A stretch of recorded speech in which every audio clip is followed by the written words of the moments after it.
그래서 용주사 정조의 능침사찰 명복을 빌어주는, 그래서 조선시대에도 계속 그런 식의 행동들을 하는 거예요. 그러니까는 뭐 불교를 뭐라고 해도 유교가 사후세계가 부족하기 때문에 결국 그 부족한 부분들에 대해서 불교가 채울 수 있는 영역이 있었던 거고, 그게 불교가 완전히 없어지지 않을 수 있었던 이유 중에 하나입니다. 여러 가지 이유들이 있어요.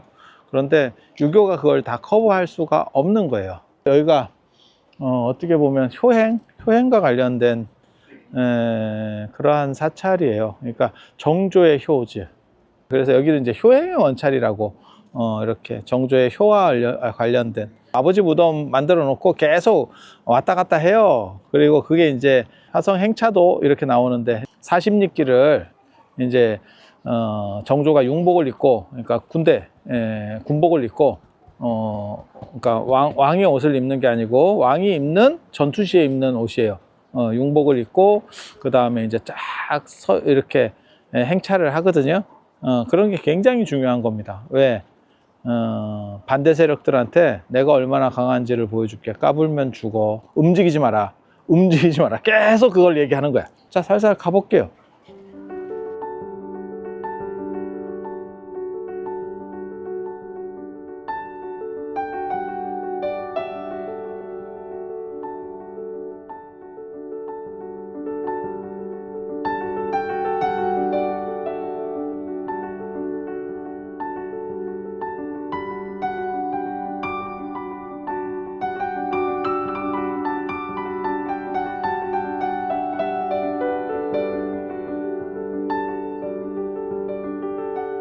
용주사종, 이거 조선, 어떻게 보면 조선 후기종의 어떤 이런 걸 나타내는 건데, 중간에 위패 문양이 나와요. 여기 뭐라고 써 있냐면 주상전하 수만세. 주상전하는 만세도록, 수명이 만세토록 하라, 이런 거예요. 그러니까 이런 거 보면 되게 유치한데, 예전에 왕조국가는 다 그래요. 왕조국가는 그게 어쩔 수가 없어.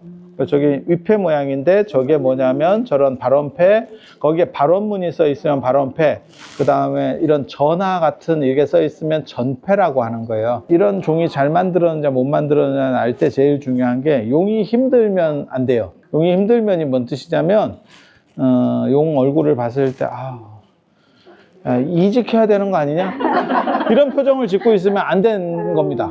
상태가 안 되는 겁니다. 그래서 이거 할만한데요? 이런 애가 얼굴 표정을 짓고 있으면 그게 좋은 겁니다. 종에는 이렇게 아예 이렇게 박아버리기 때문에 종불사가 생각보다 잘 됩니다. 이게 굉장히 견고하게 오래 남거든요. 종이 녹기 전까지 버티겠지. 그죠? 예. 그리고 종불사를 하면, 종을 치면 그 소리와 더불어서 널리 이렇게 공명이 떨치고, 승진하고, 뭐, 취업이 잘 되고, 뭐, 이런 썰들이 있어요. 그래서 종에 이름 새기는 거 되게 좋아합니다.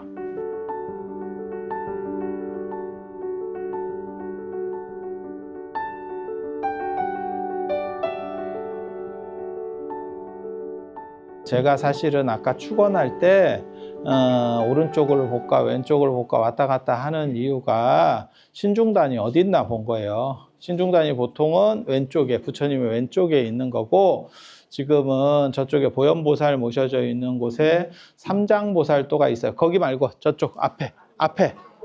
그래서 삼장보살도 우선에 걸려서 지금 신중단이 우측으로 가 있는 겁니다. 삼장보살도가 원래 수륙제 하는 그런 거예요. 그래서 그렇게 있고, 가운데 지금 부처님이 중앙에 석가모니 부처님, 그 다음에 왼쪽에 약합을 들고 있어요. 오른쪽에, 오른손에 이렇게 조그만 단지 같은 걸 뭘 하나 들고 계세요. 그런 이제 부처님이 이제 약사열애. 그러니까 손에 뭘 들고 있으면 뭘 사라고 하는 거예요. 그래서 약사, 이렇게 생각하시면 되고, 그 이제 동방만월세계 약사열애불, 그 다음에 오른쪽에는 아미타불, 서쪽. 그러니까 부처님이 남쪽을 보고 있으니까 이쪽이 동쪽이 되는 거고, 이쪽이 서쪽이 되는 거예요. 그래서 어저께 그 연등회 할 때도 오방번 뭐 이런 게 있는데, 그러면 이제 보통은 중앙에는 비로자나불, 그 다음에 이쪽 동쪽에는 약사열애는 아촉불, 그 다음에 서쪽에는 아미타 부처님, 남쪽에는 보생열애, 북방에 불공성취열애, 이렇게 이제 오방불 해서 오방번으로 시작을 하고 뭐 이런 것도 있는데 여기는 이제 삼세불이라 그래요. 세 개의 세계, 동쪽 세계, 서쪽 세계, 그 다음에 중앙 세계 이렇게. 그러면 남쪽이나 북방은 왜 안 합니까? 앞으로 나와야 되는데 그걸 어떻게 하겠어요? 그래서 삼세불. 아니 여기 삼계불이에요. 이건 삼계불.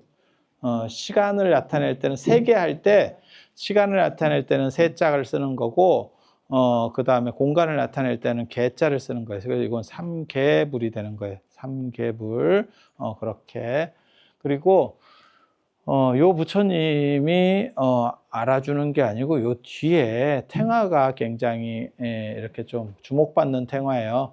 왜냐하면 이 탱화가 좀 일반 탱화랑 좀 다른 게 약간 흑인 같은 느낌이 들어요. 저게 이제 음영 처리가 됐다는 뜻이거든요. 동아시아 그림에는 저런 음영 처리가 존재하지 않습니다. 저게 이제 우리가 미개에서 자꾸 못한다라고 말하는 분들이 있는데 그렇지 않습니다. 그렇지 않고 동아시아는 특정 시점을 비정하지 않아요. 그러니까 우리가 어디서 봐도 다 볼 수 있는, 그러니까 우리라는 개념이 있는 거예요. 근데 음영이 들어간다는 얘기는 특정 시점이 존재한다는 뜻입니다. 그래서 제가 계속 얘기하는 게 동아시아 문화에서의 가장 큰 특징이 뭐냐면 청자와 화자가 구분되지 않고 무대하고 객석이 나뉘지 않는다. 라는 얘기를 하거든요. 근데 서양적인 것들은 그걸 다 구분을 해요. 그리고 보는 시각이라는 게 있는 거예요. 그래서 그렇게 보면 당연히 어떤 시점이라는 게 존재하기 때문에 음영이 존재할 수밖에 없고 모두를 그리게 되면 음영은 존재할 수 없습니다. 그러니까 음영하고 구도라는 게 나오는 거는 시점이 명확해졌을 때, 그러니까 데카르트 생각하시면 돼요. 나는 생각한다, 고로 존재한다. 그렇게 나라는 인식이 뚜렷하면 특정 시점이 생기는 거야. 그래서 나는 이렇게 본다라고 하는 게 존재하는 거고, 그게 아니고 그냥 보편을 다 얘기하면, 자연 같은데 뭐 보편 이렇게 다 얘기하면 어떤 시점이라는 게 없어. 그게 아침도 있고 점심도 있고 저녁도 있는 거고 그 안에. 그 다음에 빛이라고 하는 게 이렇게 볼 수도 있고 저렇게 볼 수도 있는 거고. 뭐 그렇게 가는 거예요. 그래서 모든 보편성을 다 아우르다 보니까 동아시아에는 저런 식의 구도나 명암이 발전하지 않아. 근데 여기도 명암이 있고 저 신중도를 보시면 신중도도 명암 처리가 되어 있는 걸 알 수 있어요. 그래서 정조 때만 돼도 벌써 서양적 영향들이 들어왔구나. 그러니까 제가 그 얘기 하는데 원근법이라고 하는 게 별거 아닌 것 같아도 르네상스의 시작을 원근법에서 찾는 경우들이 많아요. 마사초라고 하는 사람이 처음으로 원근법을 만들어냈는데, 원근법 뭔지 알잖아요. 예. 미술에 있어서 구도 잡을 때 한 점을 중심으로 해서 전체를 당겨가는 방식. 근데 그게 어떻게 보면 르네상스에서 나라고 하는 인간의 어떻게 보면 발견이에요. 그러니까 우리 동아시아는 집단적으로 움직이는 걸 좋아하는 거고 걔네는 개인이라고 하는 거예요. 그래서 그런 마사초의 원근법, 그 다음에 명암, 이제 쉽게 말해서 그런 것들이 움직이는 영향이 동양 지금 우리나라까지 넘어와서 그런 서구적인 관점들이 넘어와서 여기에 미치고 있다라는 걸 알 수 있고, 그래서 무슨 얘기를 하는 사람이냐, 이건 정확하지 않습니다. 그런 생각하면 재밌잖아. 그리고 이게 지금 일반 탱화하고 굉장히 다른 점이 또 한 가지가 있어요. 음영이 들어간 거 외에도 사천왕이 4군데 있습니다. 이렇게 사천왕이 원래 저런 식으로 있는 게 아니고 원래는 남쪽, 동쪽, 좌우, 앞뒤로 있어야 돼. 동서남북이니까. 근데 이게 앞에 어른 앞에 가리는 게 안 맞아요. 쪼리. 쪼리 가리는 게 안 맞아. 그래서 그거를 요렇게 틀어 놓은 거예요. 근데 동아시아는 저 뒤에서 쫄들이 있는 게 별로 또 안 맞는다고 생각해. 그래서 그걸 앞으로 빼버리거든요. 그래서 동남, 서, 북 이렇게 배치를 하거든요. 그 천왕문에서 나오는 모든 탱화도 전부 앞쪽에 배치됩니다. 그런데 이게 사실적으로 배치한 거예요. 어떻게 보면. 당연히 사천왕이니까 내구퉁이에 있어야 되는 거 아니에요? 앞면에 놔야 되는, 그것까지는 좀 심하고, 어디 어른을 가려. 이제 이렇게 되는 거죠. 그래서 여기에 2가지 특징적인 점이 보이는 거야. 그러니까 새로운 시도지. 음영이라는 그 당시에 서구 문물이 들어온 거를 이제 굉장히 좀 반영했다. 그러니까 신진적이다라고 하는 거하고, 그리고 제가 이 천정 이런 거 보세요. 잘 지어진 건물은 천정이나 이런 거 굉장히 좋거든.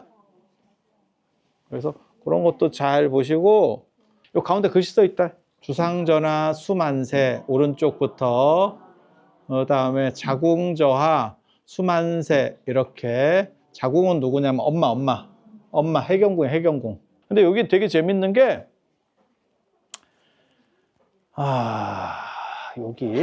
여기 지금 책이 있는데 난 뭐라고 써 있어서 이게 지금 두루마리 아까 봤었던 그 권자본인데 1973년에 이걸 손을 댔는가 봐.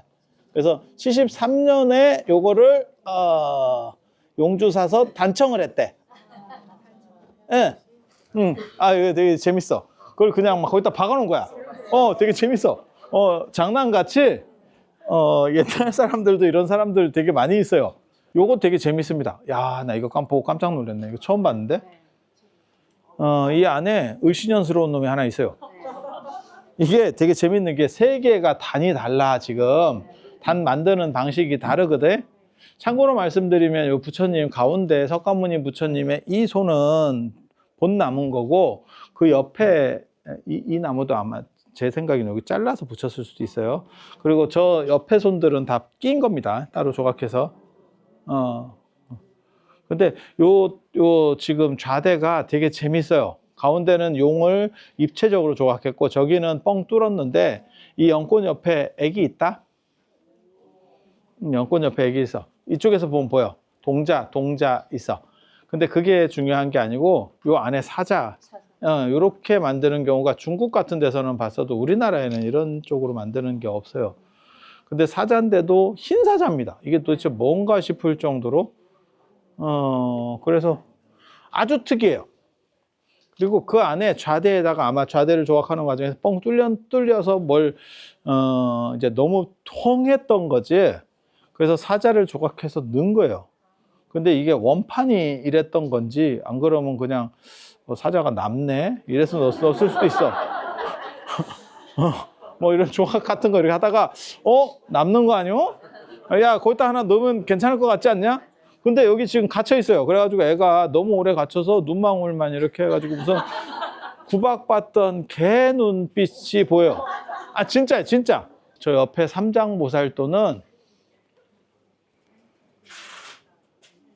사천왕은 비파칼 용탑이에요. 그리고 저기에도 지금 똑같이 부처님하고 똑같은 거예요. 석가모니 부처님, 약사열에, 그 다음에 아미타불. 이렇게. 그래서 이쪽에 지금 관음세지, 이쪽에 문수보현, 저쪽에 일광월광. 일광이라서 머리가 좀 금색같이, 원래는 빨간색 쓰는데 저기는 금색 썼네. 그리고 월광은 다른 흰색. 다른 흰색.